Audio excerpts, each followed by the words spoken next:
We've all been led to believe that carbs make us fat and viruses make us sick. Is that actually the truth of what's going on in our society? Welcome to Break and Build. We are going to take a break from your day and help you build your life in a positive way. I am going to be your host, Billy Lutz, and today we're going to be talking about one thing that I did promise you guys we were going to talk about, and that's going to be in regards to viruses, bacteria, chemicals, and just everything in life that is going around us right now. So we have been trained to think a certain way. Whether you want to agree with me or not, we have all been programmed to think about life in a certain manner. Let me give you an example. Carbs make us fat. Good way to realize why. Another thing is that eating certain foods will make you go this way. Another thing is that we need to make sure that our environments are sterile so that we can not have viruses and bacteria on those objects, our hands, whatever it is, so that we can be healthy. So we're going to start breaking down two of those concepts, obviously the concepts that I just presented to you guys, and I am going to help you guys get a little bit more insight into the reality behind those situations. So let's start off with carbs make you fat, since we've kind of been on a health kick in regards to the food, the organic food and everything like that. On the next episode, we're going to talk about, is organic food actually more expensive? I'm really excited to get into this with you guys because is it actually really expensive? When we actually break down the contents behind what is in the food. So I'm really excited about that podcast. It's going to be fun to break down organic food, how much it costs, and then we're going to go into a little bit of an analysis in comparison to the micro and macronutrients that you're actually getting from organic food in comparison to conventional food. And then we're going to break down, is it actually going to be more expensive? Which is exciting. I can't wait for that. But, so carbs make you fat. Is that true? Let me know what you guys think before I go onwards here. So I am going to let you guys know that all calories are not created equal, right? Eating too many calories, does that make you fat? Or does that make you overweight or out of shape? Let's find out. So all calories are not created equal. So I'm going to give you guys two scenarios of why we are kind of programmed to think in this specific way. So, we have the labels on the back of all of our foods that tell us the calorie counts, how much nutrients are in there, which is important. But what it doesn't break down and give us is like, where is this fat calorie coming from? What are the chemicals in this food? What is made up of this food? Is it organic? Is it coming with extra preservatives that our bodies are not typically adapt to process? Because think about it. The Industrial Revolution, let's just call it 100 years new. 100 years. In the blip of human existence, that is so incredibly small, it is insane.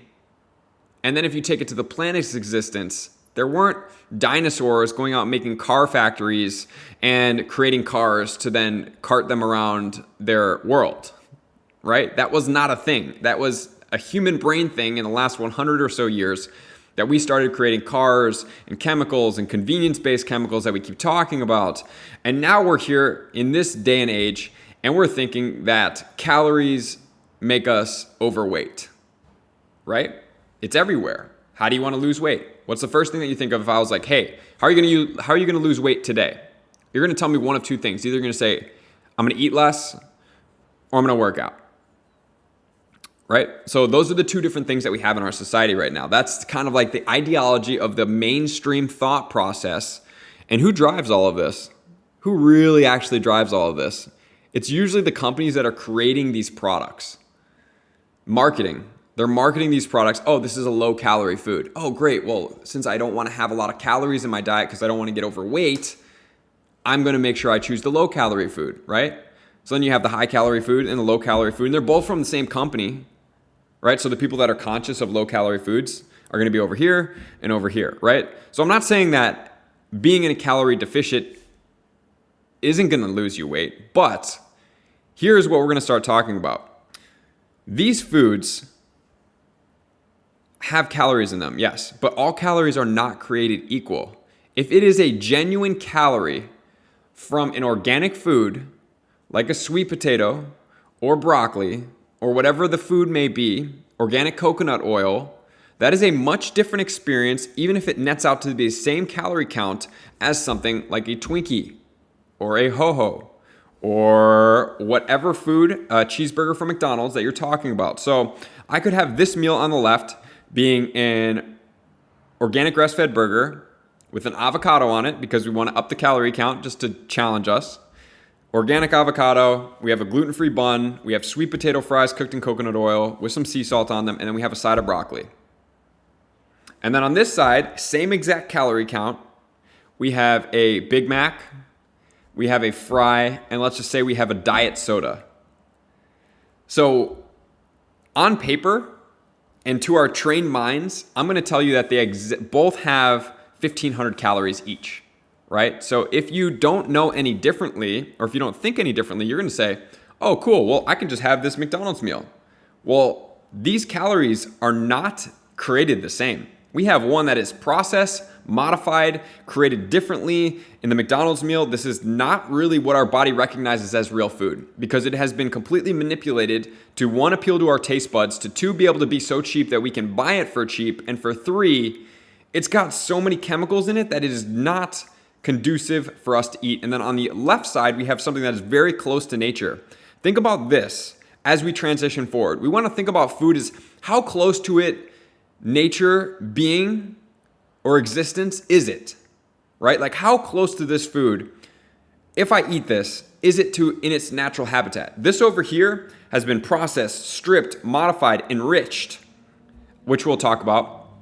So if you see anything on a package that says enriched, what that means, let's just say it's enriched wheat flour because that's typically what you see it as.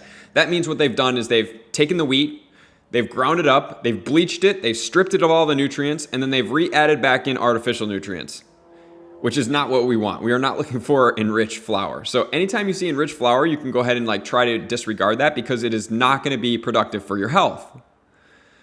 So this being this entity of a not recognizable food, you put that into your body's going to have to try to process the chemicals. It's going to have to try to pull some type of nutrients out of that food to make up your entire body, because do remember that our entire body is made up by what we eat. It does not become something from air.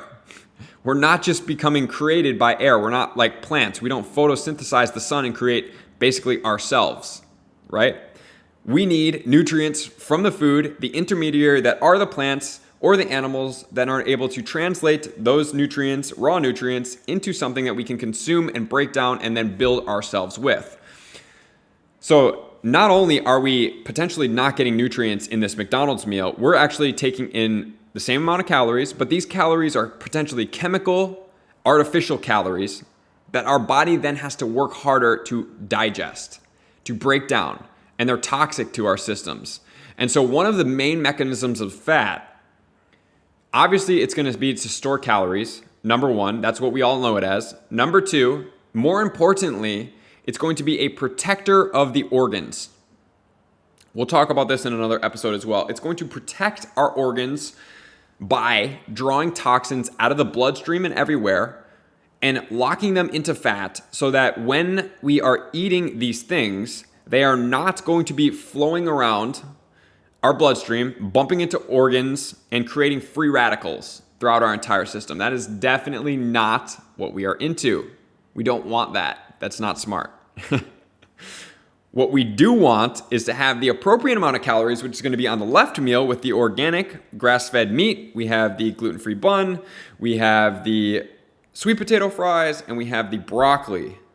Those are very close to what nature intended as foods. We haven't modified the sweet potatoes. We haven't ground it into flour, recreated it, and then dipped it in, GMO cottonseed oil, which is canola oil, and then fried that and then start consuming that, right? We've used organic refined coconut oil to cook those. And then we've had the broccoli, which we steamed. Steamed broccoli is going to be one of the better ways to consume most vegetables if you are going to cook them. Steaming process does not drip out all the nutrients into the water. Think about osmosis. If you have a ton of nutrients in one thing and you have water that has none, and by the laws of nature, it's going to start pulling some of the nutrients out and leave it in the water. That's not really what we're looking for. We are looking to steam our vegetables.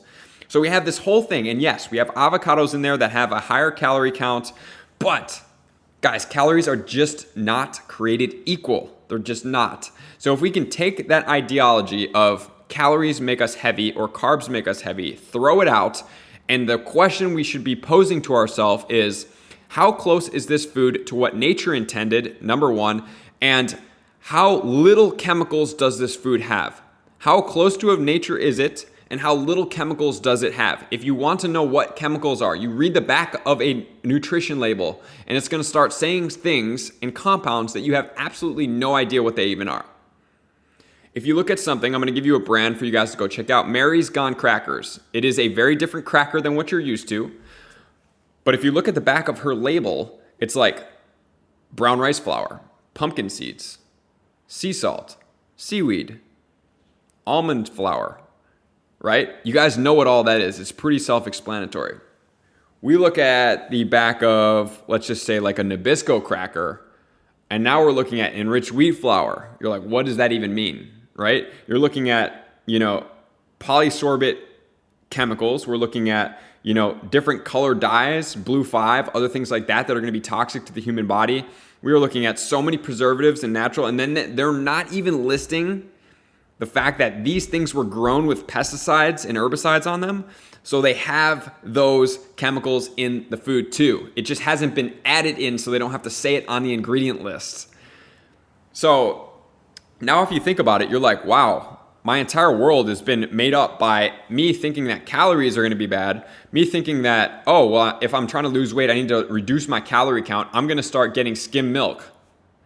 Well, how did nature intend milk to be if your body's able to handle dairy? You'll hear me phrase that very frequently because some of us just can't handle dairy that well, and it's totally okay. Other of us maybe thrive on dairy, but here's the thing. If you're drinking dairy and you're getting like a phlegmy throat, you're getting like congested, you're feeling bad after you drink it and eat it, you guys want to be more in tune with the things that you're doing so that you guys can be healthier, and that is a sign. If you eat pasta and you don't feel good afterwards and it's a wheat pasta, stop eating the wheat pasta. Try Jovial brown rice flour pasta. It's absolutely amazing. Probably one of the best brown rice flour pastas that I've ever seen and tasted. I've been through a lot. I've been doing this for 10 years. And then see if that makes you feel bad. And if it doesn't, stay off it for a couple days. Then go try the pasta again by itself and test this for yourself, because we're all just a big science experiment for ourselves. So you might as well test it out and see what happens. Then if that's what happens, you're like, okay, well, maybe I need to stay away from wheat. For right now, maybe it wasn't organic and it was genetically modified and my body just didn't like that. But don't poo-poo away your symptoms and say, oh, that's just something that's happening. It's unrelated. It's like, dude, you just ate and you're showing a symptom.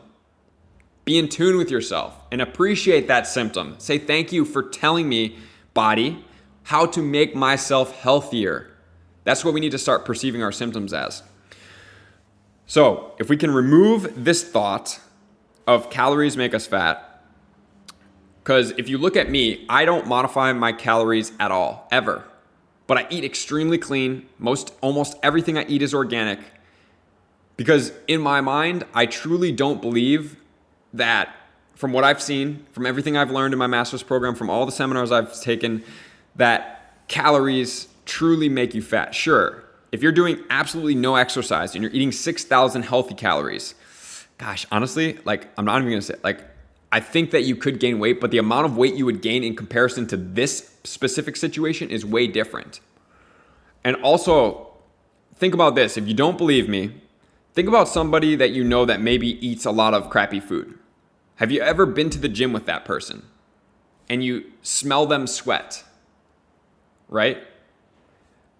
Toxic sweat, when your body is storing a lot of toxins and you start to sweat and your body starts to maybe burn a little bit of fat, get a little active, what happens?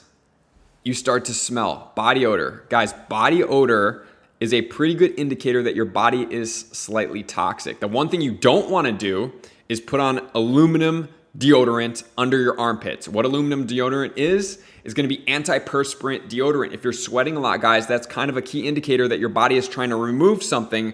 Your armpits house your lymphatic ducts. Your lymphatic ducts are responsible for eliminating toxins from your body. And what do? We then cap that off with a toxic aluminum. Aluminum is already by itself correlated to neurodegenerative diseases, right? Alzheimer's, other things like that. So we don't want aluminum, and we definitely don't want to be putting it on ourselves on a daily basis, and we definitely don't want to be clogging up our lymphatic ducts in our armpits. So I think that you guys got a good dose of that, which is again going to move us into our society's belief that we need everything sterile, that we need chemicals to clean everything. Guys, think about this. There is so much virus and bacteria everywhere at all times. It's physically impossible. It's crawling on your skin 24/7, everywhere. Don't get creeped out by this. It's necessary for our society. We've been trained to be afraid of germs. Who is making you afraid of germs? The companies that produced antibacterial soaps, Lysol, all these things. Guys, you got to be really conscious about the aerosol chemicals that come out, such as Lysol. Super toxic. They interrupt our hormones, especially the plug-in. These are probably the worst. The plug-in air fresheners from Glade, Lysol, those things that you put in the wall that look like little lamps and they spew out good fragrances. The fragrances are hormone disruptors, meaning that they create a disruption in your hormones, and optimally, if you're healthy, you have a very healthy functioning hormonal set. But those things are super toxic. I would highly suggest, if you guys are looking for something that's natural alternative, just go and get some type of essential oils. You could do a company like doTERRA. You could do a company like Young Living. You could go to Whole Foods and buy some organic ones. You could do Dr. Axe's Ancient Nutrition. Get a aromatizing diffuser. You do not want it to heat up the oil. You want it to basically be vibrating the oil into the particles in the air. So, if we're looking at how our brains are trained, we're trained into using hand sanitizers, using Lysol products, everything like that to clean things. So let's just say if that worked. Do you guys know where the biggest cases of MRSA are? If you don't know what MRSA are, MRSA, you might want to Google it. It's basically like a bacteria that kind of creates like wounds, skin eating type stuff that can happen from this bacteria. Do you want to know where the biggest cases of MRSA are? They are going to be in the hospitals. Do you know where the highest usages of antibacterial products are? The hospitals. Why? Because when you kill bacteria, think about antibacterial, it's killing all bacteria. Once you kill all bacteria, typically the bad bacteria are more advantageous to regrow at a much faster rate than are the good ones. You want to protect the good ones. They're like the holy grail of our bodies. They protect everything, absolutely everything. They protect our skin, they protect our microbiome, they protect our small intestine, they create life for us. If we did not have bacteria, we would not be in existence. And so right now, we're trained that, okay, well, we have a virus going on. We should purify everything. We should spray it with Lysol. We should put antibacterial soap on our hands to create sterility so that we can be void of these compounds, these, organisms. Is that actually what happens? Is it really? Because typically speaking, the more that you use, and I'm going to cite an article, if you guys do want to Google this, you can. It was actually in the mainstream media news, which is crazy to me because this is how true it is that they covered this. So when you use an antibacterial soap, typically the chemical was called triclosan, but they're probably modifying it because triclosan got a bad name. So as soon as a company and a chemical gets a bad name, what they do is they just basically create a subset chemical that's the exact same thing or worse, and then they put it in the products because now that product doesn't have headline news. So triclosan was in a lot of antibacterial soaps. What they did is they did a study on BPA. So if you guys don't know what BPA is, biphenyl A, and that is going to be a hormone disrupting chemical. It's super toxic. It's a stretchy chemical that they put in plastic for a long period of time. Now, oftentimes you guys go and see different water bottles and it'll say BPA free because the chemical is not there. But what you guys didn't know is they're putting BPA on receipt paper that you get from the store. So they did a test and they checked the absorbability of BPA on different people. And what they found is people that used triclosan, which is an antibacterial soap agent, the active ingredient, on their hands before they touched the receipt paper, they were going to absorb 100 times more BPA into their skin than if they did not use that first. So what does that say? The skin bacteria is protecting you from chemicals. Number one, from being absorbed into your system, which is extremely important. You guys know that.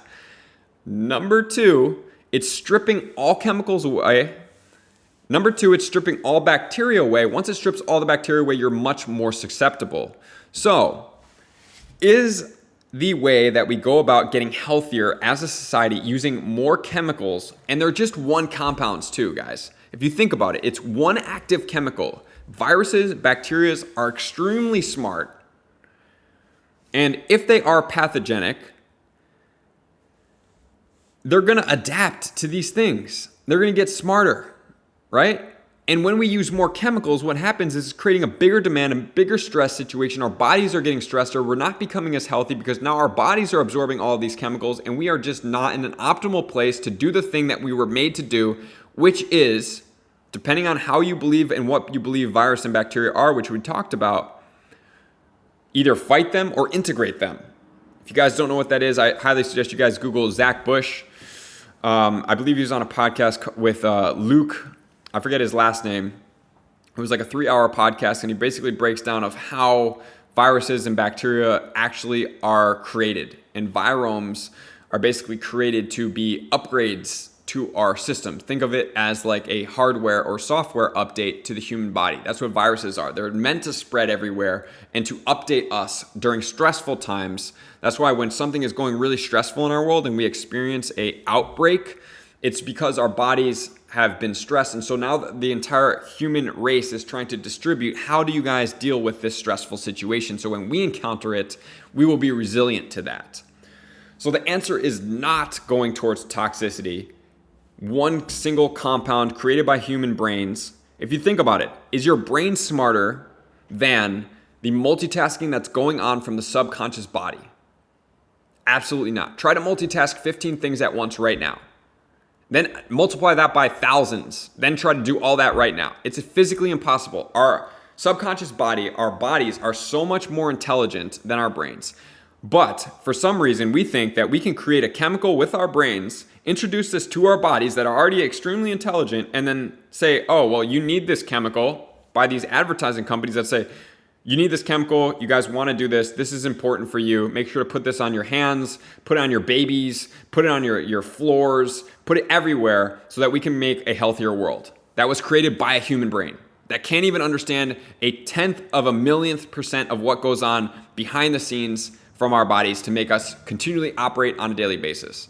So, guys, chemicals are not the answers. Our bodies are more adapted to go after things with naturally what we are given. We don't want to interrupt that process. We want to enhance it by removing the chemicals from our food and giving ourselves the closest and biggest dose of ammunition of nature.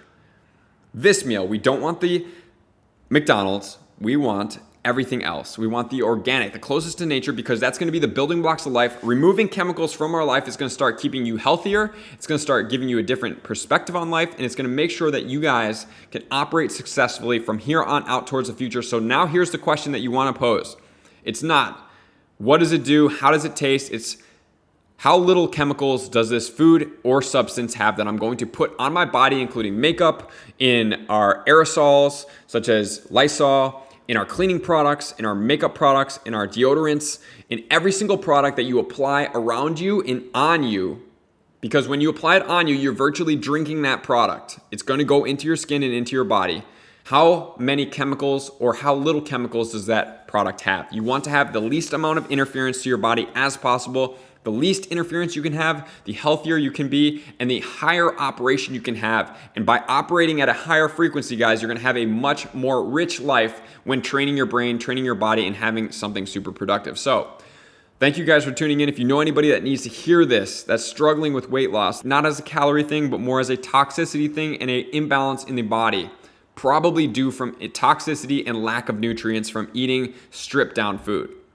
So, appreciate you guys being here as always. Hope this helps you guys take a little bit new perspective on life, on health, and on your body.